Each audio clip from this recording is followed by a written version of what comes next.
Well, as we keep talking about building your church, there are some different things, office supplies that you'll need to know, paper supplies.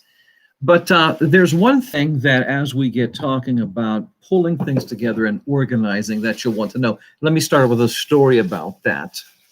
Years back, whenever I was on staff at a local church out west, we were given a substantial gift as a thank you from an outgoing parishioner who was heading back east.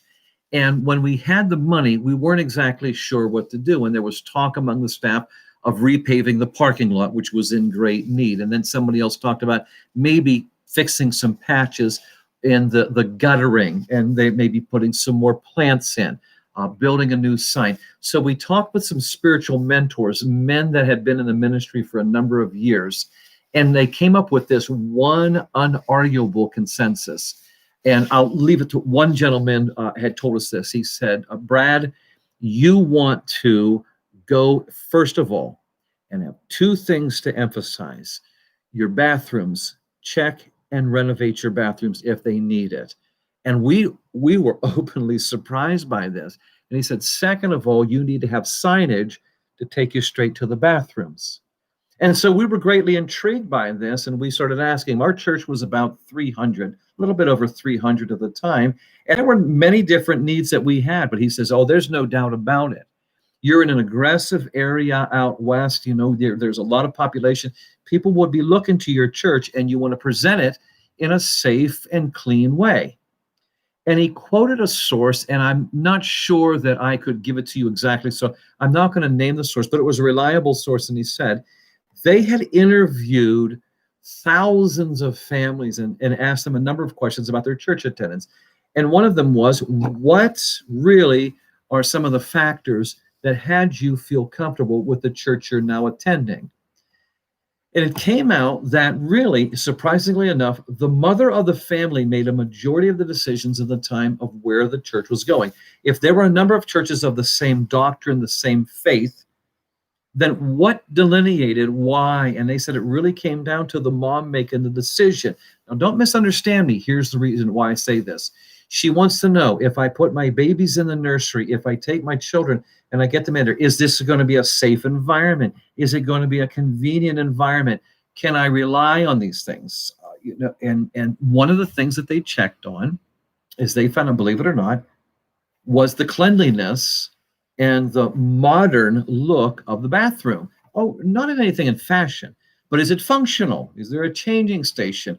Is the soap available? Or all these things? Is it clean, as clean as you can make it?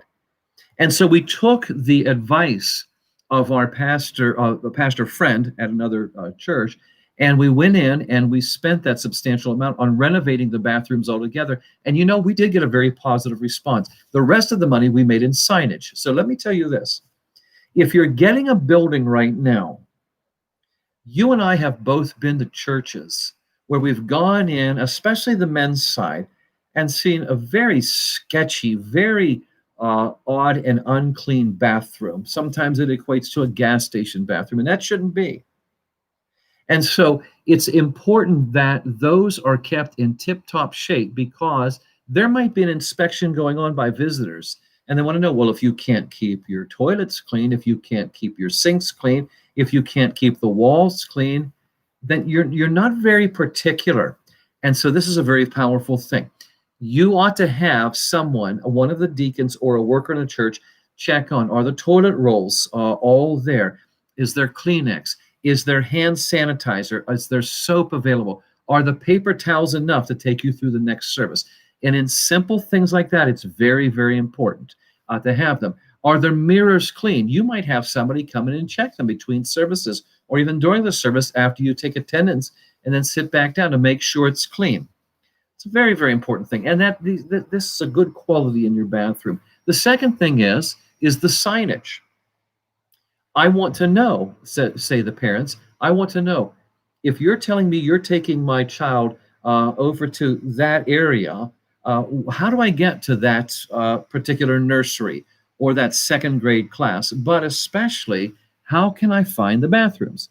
Which I found was very striking, because the very week that our church was talking about this, My mother-in-law came to visit, and her first complaint about the church that I was in out west was, "Where's your bathrooms? Nobody told me where the bathrooms were. I don't like it." And she did not like our church.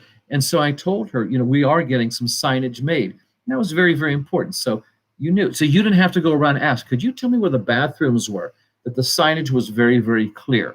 So those don't seem like very important things, but put yourself in the place of a visitor. When you walk into the lobby of your church, do you know where to go? There have even been times, and I did speaking in a number of churches through the years, that I would walk into the lobby and I wasn't even sure where the main meeting place was, and I don't exaggerate. You'd go down this hall to the main auditorium, all the way over there to the bathroom, here's to the kitchen, where's the water fountain? Things along that line, which are just very common sense things. And so signage and good, clean bathrooms are the emphasis we want to talk about. All right, we'll talk about some more things about building your church in our next lesson.